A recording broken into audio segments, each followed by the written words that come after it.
Hi, everyone. Welcome to Unleash Her. I'm Roberta, and I'm your host for the podcast today. I'm really excited that you're here, and I can't wait to introduce you to a new friend of mine, Hirsch Rephun. Hirsch had achieved success in a number of niche businesses, but was tired of struggling to convey his mission to others. Through a 5-year personal development journey and aided by 2 decades of professional experience with brand strategy and creative, he solved that problem. He is now a holistic brand therapist serving spiritual and conscious entrepreneurs who want to package their passions, talents, and skills into a high value personal brand that's aligned with who they are. And with the honor here, I would like to introduce you all to Hirsch. Hi, Hirsch. How are you? Hi, I'm great, Roberta. Thank you. That was an awesome introduction. I appreciated it. And it's great to be here. Great to be here with you.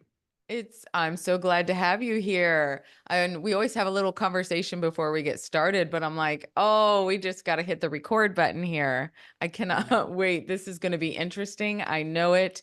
I can't wait to learn more about you. So, could you tell everybody a little bit about yourself? Yeah. You know, I think I have an interesting journey. I think we each have an interesting journey, and I think that's kind of the lesson or the message because as we were talking about just before the show, we don't look back at our trajectory of our lives and know what every step meant or whatever it might be. We can't see in front of us. We can sometimes look behind us, but none of it really makes a ton of sense until we figure out why we are here in this here and now moment.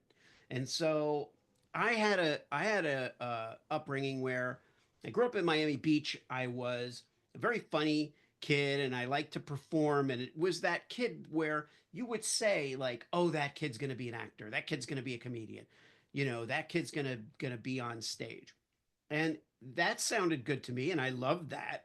And I had that in me, but I think in the background there was always this thing lurking about being interested in other people and championing them, like thinking I'm supposed to be center stage but really giving people advice all the time, nurturing their creativity. I had a bunch of friends that I wrote screenplays with. I could have written the screenplays myself. I love the idea of nurturing talent. And so, but because I was creative, I didn't become an agent. I didn't become a, movie agent. I wasn't that kind of suit, wearing hustler type. So I went to School of Visual Arts in New York. I was doing stand-up comedy in New York, but I was also a young married dad, and I was like, I was trying to find a stable career. And I found that in the advertising world, working with directors and editors and composers and visual effects artists all working on TV commercials. So I was like a publicist for those artists. So being a publicist for artists, I still felt, oh, maybe I'm supposed to be on stage. I'm supposed to be the artist. I'm supposed to be the filmmaker. I'm supposed to be the actor. It was kind of a weird dichotomy, and I wrote screenplays, and I got a few movies made, little movies, but it was encouraging. But at some point, I would always gravitate back to championing other artists, and then it was like it wasn't even artists anymore. Then it was brands, footwear brands, sneaker brands, because my best friend owned a chain of sneaker stores.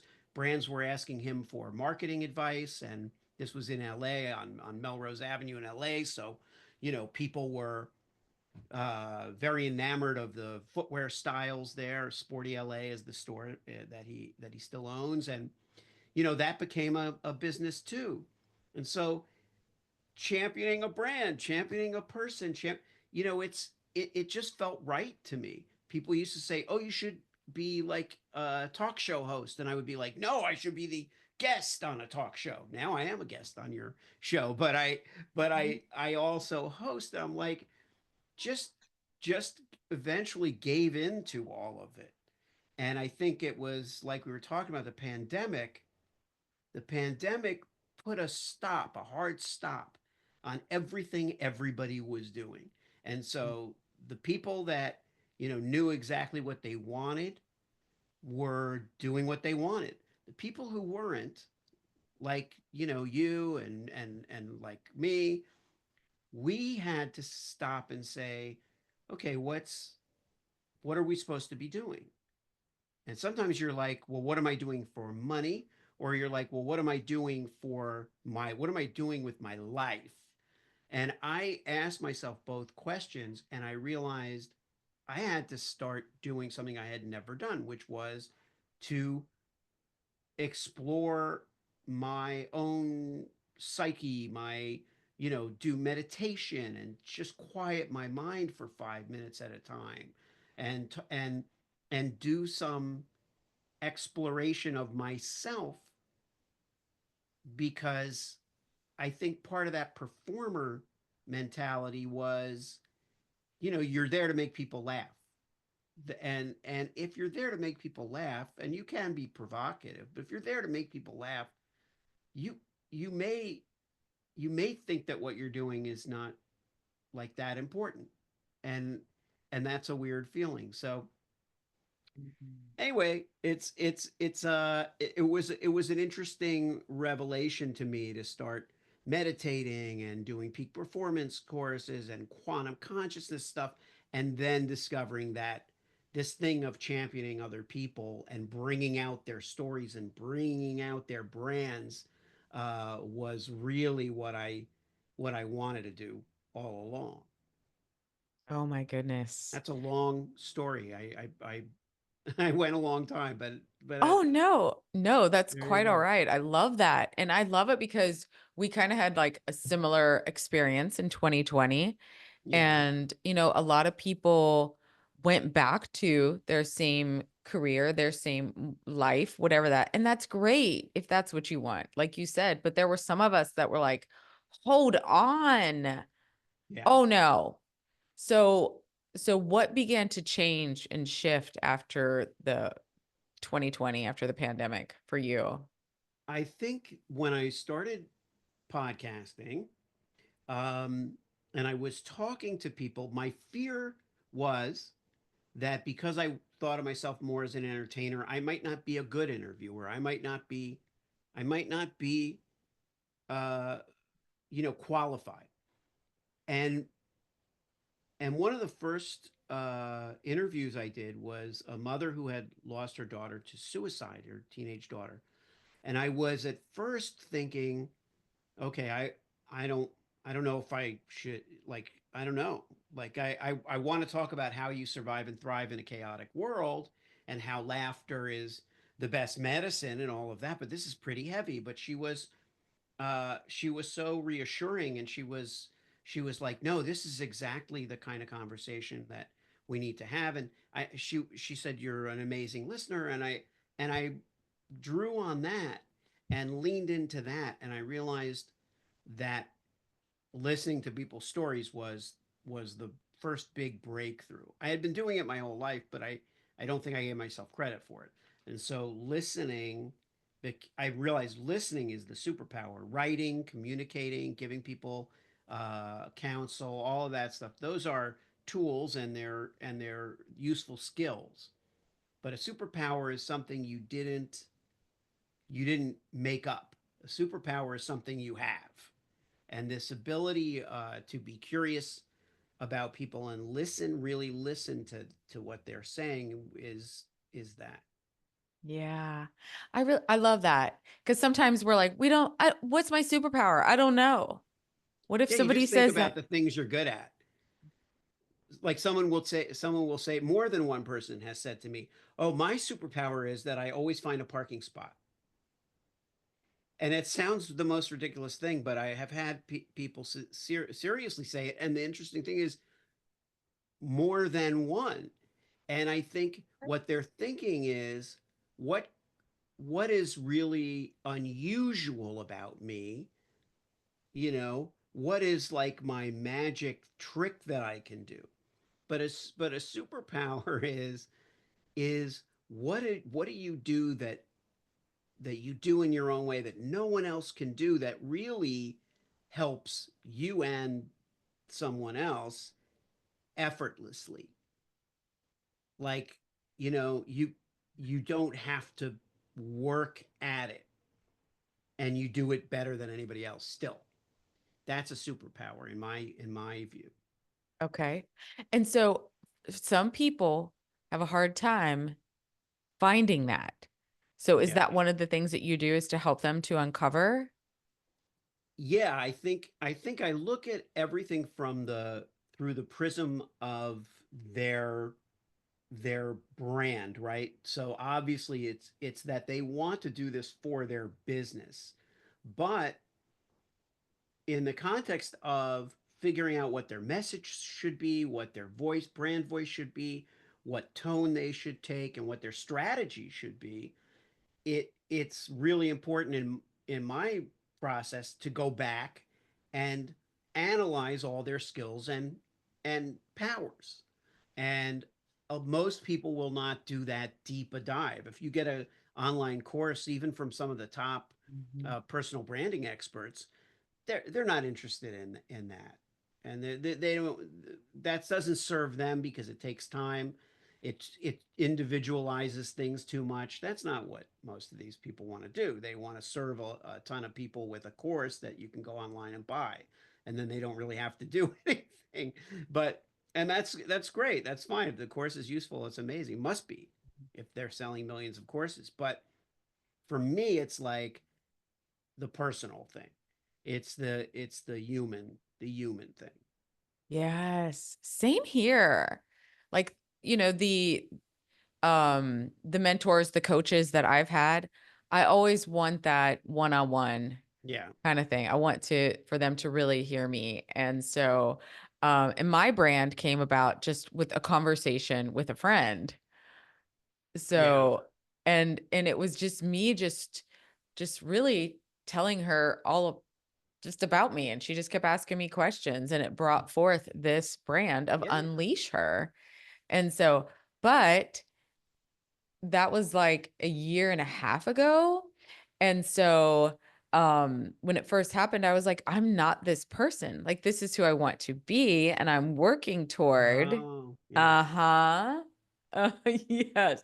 Yeah. Yeah, but there's not a lot of difference between who you want to be and who you who you are already. It's just a timeline thing. It is. I just want to jump right now because I'm like, you seriously, that is exactly it. It's you are that person, but it's accepting that. Yeah. You're that person at point A. Yeah. You're still going to be that person at point B, but that person has evolved. And the other thing, Roberta, is that Uh, your brand evolves constantly. Yeah. So I say that I work with ever evolving, achievers, people who are, it doesn't matter what they've done in their lives. And it's not because they're super ambitious, like they just want more, more, more, more, more. No, but they evolve. It's like, Yeah. you eat something that you like, you're going to want more of that food. So they accomplish something, or they evolve. The light bulb goes off. They're like, "Ooh, I love that feeling when that light bulb goes off. I want to do that again." Yeah. You know? So that's crazy. So this whole thing, like I was a keynote speaker a couple of times before even starting my podcast. And Yeah. it was scary. It was so scary. I mean, sweating, just being on stage was so nervous, but I loved it. And I wanted to Yeah. do it again. I was like, I want to do it Awesome. again. Well, that's great. So you're like, give me another opportunity, Yeah. please. And Yeah. that's how it is. And we've always had that inside. I've had it inside since I was a child. The Yeah. same. We've had those superpowers all of our lives. Yeah. Yeah, that's the other thing about superpowers is that they are there, Yeah. you know. They're there. So, but it does matter what you do with it. You know, Yeah. what are you doing with there's nothing, some of us think there's something wrong with it if it comes easily. But as we get a little older, we realize, you know what? Nothing really comes easily. So if we get a break here and there where we have an ability that just requires a little bit of love and nurturing, that's fine because there's plenty in life that's going to be a hurdle and plenty of life that's going to take trial and error. So, you know, something that comes a little easily means you did some hard work at some point prior to that. Yes. How was it for you to find that space to like meditate and be quiet? And was that something you were used to, or were you always used to like having people around and entertaining Yeah, everyone and no. making them laugh? No, I was never I didn't even like silence because I would work like I would work in my living room or I could work anywhere with any kind of noise going on, kids, TV, anything like that. And I think I liked the stimulation. Like when I was in offices, even when I had my own firm and we had a loft space, I had my two business partners in the loft with me. At first, it was my own office, and because I was the CEO, CEO, and then it was like, no, let's just all work together more in like a bullpen thing. I liked that, and I had a friend of mine who's a CEO at a big company, and he said I started meditating for 3 hours a day. Sorry, I started meditating for 3 minutes a day. Three Mhm. minutes a day, he said. Yeah. And I was like, "What can you do in 3 minutes?" And he's like, "You try to stay still for 3 minutes and see, it's amazing." And when I started doing it, it was like 3 minutes, 4 minutes. Now I can meditate for an hour easily. I might fall asleep if it's that kind of time of day or whatever, but honestly, I can do that for an hour. That's amazing to me that I can sit quietly for an hour. That's That crazy. is that is amazing. And I have to tell you, so I've always been the one that I like quiet and I can't Yeah. read if there's any noise outside. Like I need total complete focus.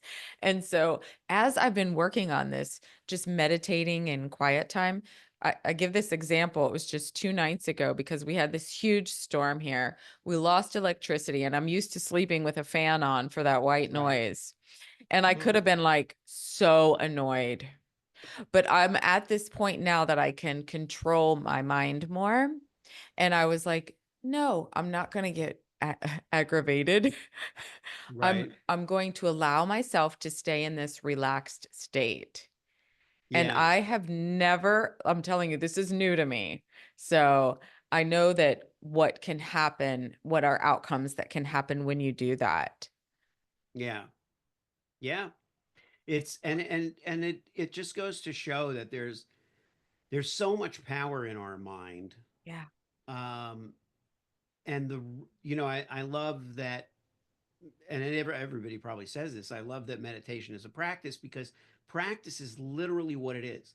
It's Yep. it's just trying to get somewhere. You're just trying to go deeper. That's really it. And the more imagination that you can channel into it, the deeper you go. And there's no expectation. Yeah. Life is full of so many expectations like I gotta do this to get that. I gotta get this. I do lists every day and I check stuff off Mhm. and I'm very task oriented. But at the same time, I think the fact that there's no wrong outcome is something that everybody can use a little of that in their life. There's no wrong outcome. It's for you. You're not doing it for someone else. There's no performance anxiety that you're going on stage or you're going into a meeting or you're going on a call. There's none of that. It's you and your with your own thoughts and your own vision, and I find that really liberating. Yeah. And when you get those ideas during meditation or quiet time, like those are things that you really need to follow. Your intuition is everything. Yeah. And I've just seen it, in my life too, but you you've done a lot. You he's like, Yeah. I'm just like reading your bio and all of the things you've done, and I think that just really what helps make you so successful in everything that you do because you were out there experiencing that. So I call that, that's the masculine energy, not that it's male or female, because I Right. am also have a lot of masculine energy. I'm Yeah. out there bumping, grinding. I'm going to try it. I'm not Right. afraid. But when you Right. add that spiritual connection to it, that feminine energy, quiet, they say, you're like unstoppable, right? Yeah, that's really well said, Roberta. Thank you, but it is really well said because I think it's that balance that makes us whole people.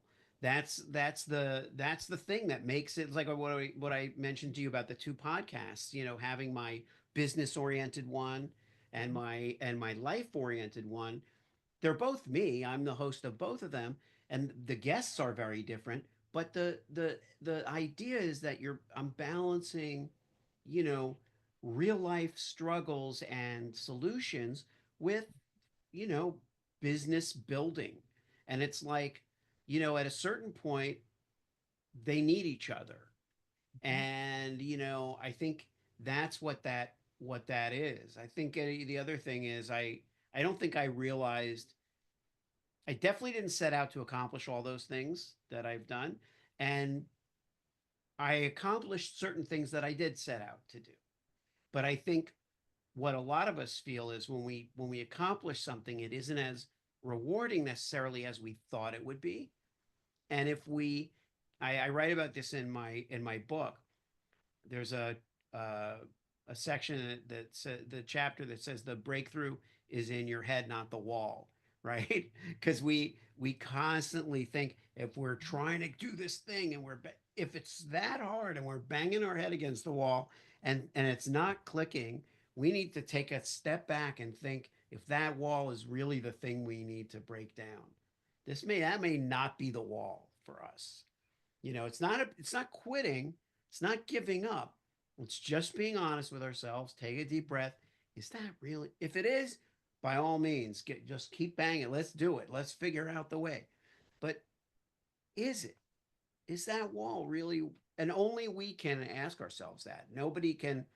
Nobody else can ask us, or we're not going to listen to them. And we shouldn't. We should listen to ourselves. But is it really? Is it really is that the thing? Is it possible that there's some other thing that we're just not doing that would be a better wall for us to, you know, attack?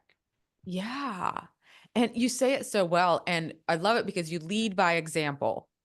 You Yeah. have you are your authentic self, and I love that. And that's what my podcast is about too. We showcase people that are authentic, and that is you. You have found that. And so do you I find that awesome. Thank you. You've Thank you. you've combined that professional and personal development together. And so myself with being so masculine and tapping into that other side, my feminine side, now I've seen that anything is possible. Yeah. Yeah. Well, that's well said. Thank you for saying that. Um, and for seeing that because I think that's the real takeaway in the end is that nothing is impossible. I can't remember where I heard this. It was a I honestly don't know. Might have been. I want to say it was my dad because he had a really great facility with language, but I don't know. But it was that very very little in this world is impossible. There are things that are improbable, which means they they don't look likely to happen. And you can improve on that by taking certain steps. So if something looks improbable right now, that's right now. You take a, record another episode, do another interview, do another this, have another thing, and then it becomes even more probable, and you move from improbable to likely to it happening. And yet, if we think something is impossible, there's no point in even trying to move the needle because it's impossible. So very little is impossible, if anything's impossible. But we just have to work on the probability and improving our probability through action. And it's a work in progress. And that's Oh yeah. so I hear people that are like, yeah, but let's be realistic. Oh yeah. I know. I hate that's probably the thing I hate the most is saying that, like hearing Mhm. that. And I probably have said it, but I think I look at it this way. Yes, let's always be realistic, right? Let's always be realistic. There isn't a point in being fantastically, unreal, but let's also acknowledge that we have some power over our actions that we take toward what's going to happen. It's not about real versus unreal. It's about what we're willing to do in the pursuit of what we want. So it's like, let's be realistic here, but that, like that balance, what is it going to take? I'm one of my sons years ago. He's 30 now, but when he was about 20, I think, or 18, no, he wasn't even 20. He was probably 17, and he wanted to be an actor. He said he wanted to be an actor, and I said, okay, I have all these books from when I was acting and, you know, all this stuff. I'm going to send you all my acting books and you read every one of those and then tell me what you think. And he called me a little while later and he said, yeah, I don't think I want to be an actor. And it was like, as he started getting into it and exploring it and realizing, it's not about just being on stage or being in front of the camera or having people take your picture. It's about, a craft and study and dedication and giving up a lot of things. And it just wasn't what he wanted to do, you know? Wow. So I think, and now he's a jewelry designer and he and as an entrepreneur and as a jeweler and as all of this stuff, he's like every time the challenge has come up where he might quit, he hasn't. And that probably throws back to that lesson a little bit that, you know, okay, dive into the challenge then, you know, uh, and see what happens. See if it dissuades you, and if it does, see if you have the wherewithal to meet that challenge. And if it Oh doesn't, my. you won't. Yeah, it's and the biggest thing is finding out what do you want, because along the journey I've tried a lot of different things and I'm not afraid. And I feel like I'm one that's living proof that anything is possible. I have overcome a lot. I'm not the only one, but I'm just saying for Yeah, someone who did not, go to college whatsoever. I went to beauty school, right. when I was 16 began. And I'm an author. So Yeah, just to say anything is possible, I know it is. I know because I've yeah. done it myself. And so Well, I once love we that do you're that. fearless. I love that you don't because I don't know that I can say that. I can say that I've overcome a lot of fears and I can say that I've abandoned a lot of fears, but I don't I'm not that person that would say I'm not afraid of anything. I just don't have that. That's not my superpower. That Yeah. is definitely not my superpower. And so Yeah. so it's like, okay, but use the superpower to get over the thing that's the obstacle. Right. Right. Okay, now listen. I saw this thing on here on your bio. Yeah. It said something like you've been held at gunpoint. Oh, yeah. Yeah. By cops, but I mean, it's Yeah, yeah, yeah. still Okay. no fun. Yeah. So what's like the weirdest life experience that shaped your personal brand Well, philosophy? you want to know about that experience? Yeah. Okay, If you want because to share, if you want to share yeah, it. of course, I wouldn't have put it there if I weren't willing to share. But I don't talk about it all that often. Um, I was a stand up comedian. I was living in Los Angeles. I was um, doing stand up every night, and my partners and I, my business partners and I, had actually taken a year off from our PR firm and our other work to pursue comedy, but also to do like content, shoot content and stuff.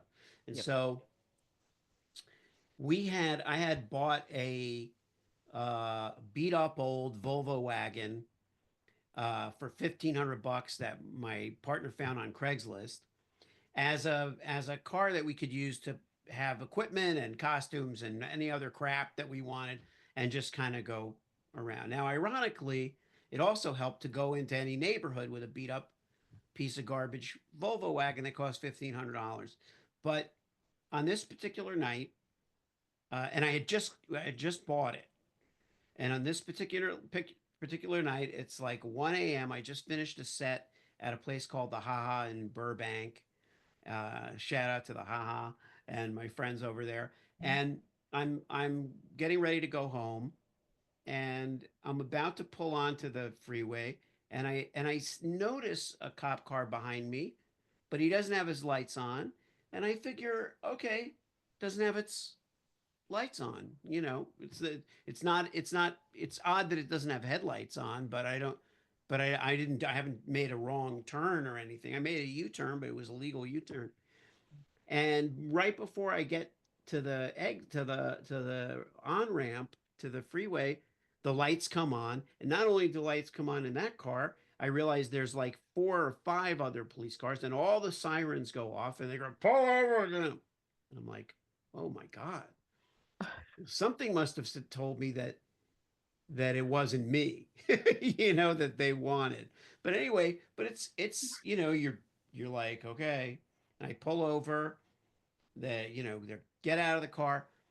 Actually, the funny thing was, so I look in the. I'm even afraid to look over my shoulder. So I look in the rear view mirror and the side view mirror, and I see 5 cop cars with the cops out of the cars, and shotguns and pistols and everything trained on my car.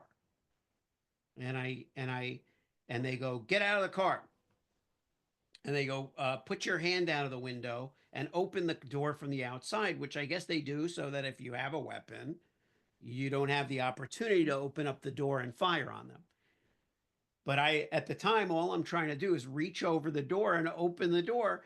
And every time I reach over the door, because remember, I just bought this car, every time I reach over the door, it has that old fashioned lock. And my arm goes down on the lock and locks it. And I do this like 3 times. And they're just getting pissed off. And then the sergeant's like, just get out of the fucking car. And I open the door. Get out on the ground. Get on the ground. Get spread eagle on the ground, or I'm going to put a bullet in your leg. One of the guys says. Now I'm really scared. So I go down. I go spread eagle. I totally cooperate. One of the officers, which I'm still thankful for, we were talking about masculine and feminine energy. One of the cops was a woman, and she had that feminine energy where she was like, she's putting these, they have the plastic handcuff thing. They're just a loop. It's not it's just a tie, a twist tie. It's like a pull tie, right? So she's putting it on me, and she goes, "Don't worry." She goes, "Don't worry. You're not who we're looking for." And then she stands me up. They stand me up. They bring me over to the car. They're not rough or anything with me, but the screaming and the guns were enough. And And they go, before I go into your pockets, what's in your pocket? And I go, I think my wallet and my phone, I guess, or maybe my phone's in the car. I don't know. I'm like nervous at this point, and I'm like probably seeming guilty of something at this. Like I don't know. Like at this point, I'm like, okay, I don't know. There's my wallet's in my thing, and um, and then they go, anything else? I go, no. And then they go in my pockets and they come out with a pill, with a little pill. What's this? I go, lactate. I'm lactose intolerant. I go, I'm lactose intolerant. And and they go, okay. And they kind of laugh. And then they put it on the hood of the car. And then then I go, I'm not a criminal. I said, I'm not a criminal, I'm a comedian. And they go, all right, well, looks like you're gonna have a story to tell. And they said, we saw you, the license plate for your car. They go, we're gonna have to take your license plate. You can have the car, but we're gonna have to take the license plate. You're gonna have to get a new license plate. They go, because the car with that license plate and that description was reported as having been used in the commission of a violent crime, and you are not you don't match the suspect's description. He's bald, he's 6 feet tall, you know. They go, but we only caught the plate as you were driving away from the comedy club, so we didn't know whether you matched the description or not. So for all we knew, you were an armed criminal in a in escaping, you know, leaving the commission of a violent crime. So they had that's why they had gone to those lengths, but it really was kind of chilling because you realize in that moment you're like, you know, you are powerless to do anything, and if you do the wrong thing, they'll shoot me in the leg, and that's not why I got into comedy, um to get shot. So so that traumatized me for quite some time in terms of, you know, being in exchanges with the police, like you know. So anyway, that's Yeah. what that story was, and it was transformative, I think, because I I did start telling more stories in stand up that were about real life experiences after that, Mm. you know. Um, and I felt like that was important. And that was part of my development. It's like we talk about that road. You look back at that road. Now, when I look back at that experience and how I was willing to talk about that and other things that were, you know, like I had gotten a DUI years before, and I had never talked about it in my comedy. But after that experience, I was like, yeah, I should talk about that experience. I should, and of course, you jokify things. You create ways of, but the essence is the same, you know. And I wanted my kids and other people to know about these things because I felt like, you know, there are important lessons in all of these things. So so I used it in the stand up, but it shook me up. Yeah. Yeah, no doubt. And sometimes we're like, wait, did I attract this into my life? And if I did, Oh what? yeah. Well, I did in a way. In a way I did. In a way, this idea of stepping away from business and committing to stand-up comedy in my 40s with, you know, a family and kids and all that stuff, you know, maybe that whole journey was a little bit of a misadventure, right? You know, maybe I had overcommitted to that. Like I wanted to be a good comedian, I wanted to get good at something, and you have to commit. but I think I could have achieved a better balance. I would never do that today. I would never do something so to the exclusion of anything else that it becomes impractical. Like you say, let's be realistic.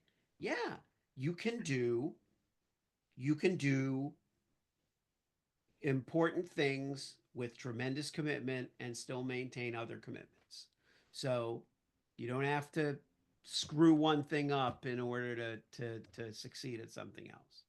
Yeah. You Yeah, know? they say too, I mean, did we learn from this lesson? Was it a Yeah. lesson? Are we tested in life? Who knows? I don't Yeah. know. All of this, and if you don't learn your lesson from a situation, not from that big example that you gave us, but just Yeah. from even little things in life, like, did you learn a lesson? Because if not, you might be fed that again. Yeah, don't miss that lesson because you know that you don't get opportunities that you don't seize are not coming around again. That's Yeah. for sure. And lessons that you've been taught, as you point out, Roberta, that you failed to learn will probably be taught to you again. And you may not be so lucky next time Yeah. because you're Yeah. here. So whatever the lesson was, you're here. And if you didn't learn it, it's gonna be taught to you again. Yeah. Do you feel do you feel successful? Do you feel like you've done the everything in your life? I know you have a lot more that you want to Yeah. do, but do you feel right now that you're where you need to be? Yeah. Yeah. I feel like I'm where I need to be right now, but I'm also eager to be where I need to be tomorrow, Mhm. and there might be a huge stride that that happens between today and tomorrow or this morning and tomorrow. And I need to take that stride. Um, and I know what those things, I know that there's, so, I'm not, I would say I'm successful. I would say I'm not fully satisfied that Mm. that with everything that I've done, because it's also like, when you have these revelations of things that you were supposed to be doing or whatever, you become very impatient and you become very energized, and that's great. And then you have to have a little patience sometimes to do the right thing, because if you're overly eager and overly anxious, you might make a decision that's not the right decision. So you have to be like, regulate your passions for what you're wanting to accomplish, you know? That is that is gold right there, Oh, yeah. because what I've learned, because I am very masculine energy, so I'm out, I'll do anything, whatever, and then I'm Right. like, but when I took, and it's exhausting. Yes. It Yeah. can be exhausting because you're just trying anything to see what will work. So when I took a step back and stepped into the feminine energy, to meditation, to just quiet time and wait Yeah. until you get that light bulb moment, then make your move, life is so much easier. Yeah. Yeah. Well said. Yeah, it is. It is. My dad did say to me, one of the things that I always remember is, if you're going to do something, do it right. Mm. If you're going to take the time to actually do it, whatever that thing is, do it right. Oh, and follow through, because there have been many things that I gave up on, and because it was just too hard, I guess I thought, or Yeah, whatever. sure. Yeah. Yeah. Well, I love what you're doing. I love how you're guiding people in both of those, and you have that perfect balance, and that's awesome. And so what are do you still, you were talking about plays and things like that. Do you still keep your hands into that type of thing, or No, yeah. um, I have, honestly, I've written enough screenplays. I think at this juncture, I now there are screenplays that I've written that I would love to still get Mm. made, and so I don't rule that by any stretch. But I feel like now now that I've said that, though, I think if something were to get hold of me and inspire me, I would I could see that I might write another screenplay, and but it would be under the right circumstances. It would be something where I really feel like either it's commissioned, either someone says, yeah, well, I'm going to make this movie, so write this screenplay. Um, that would be attractive uh, because I think a lot of it is learning. If I look back, and I've written three movies that were produced, but I've written probably 20 20 feature length screenplays, I think, and and some have been not good, and some have been what I would consider to be, you know, good. Like they are what I wanted them to be. And it's not a solitary thing. I want to be clear about that. Like I think I've written a number of them with partners, I've written a number of them with a partner. But and I've collaborated on a few others, as I mentioned, and I have worked with a producer on a number of them that I we really spent a lot of time nurturing, cultivating, getting it right, you know.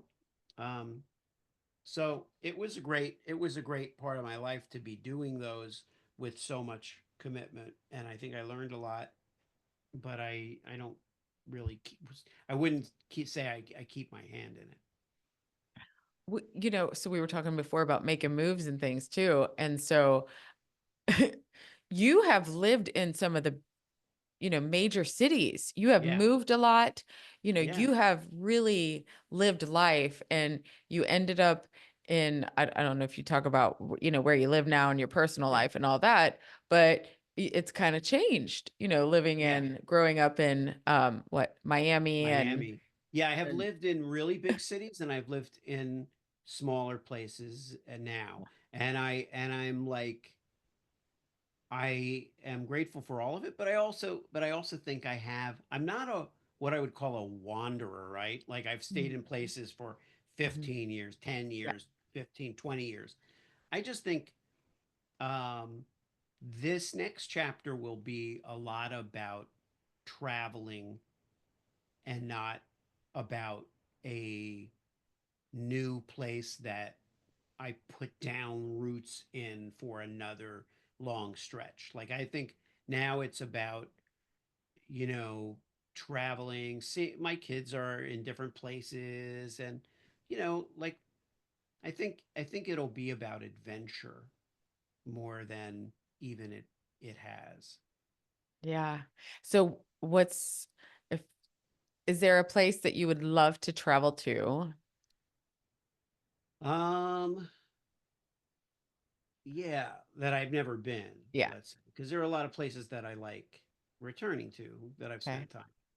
Um Yeah, I think I have not been to uh, I've not been to Australia yet, Mm. and I very much want to go to Australia. So that's one, and Ireland. I want to take my sons to Ireland. I have never been to Ireland, Ireland and Scotland, and so I think like Mm. for my sons, my two sons, that would be a father son trip that would be really cool. Yeah.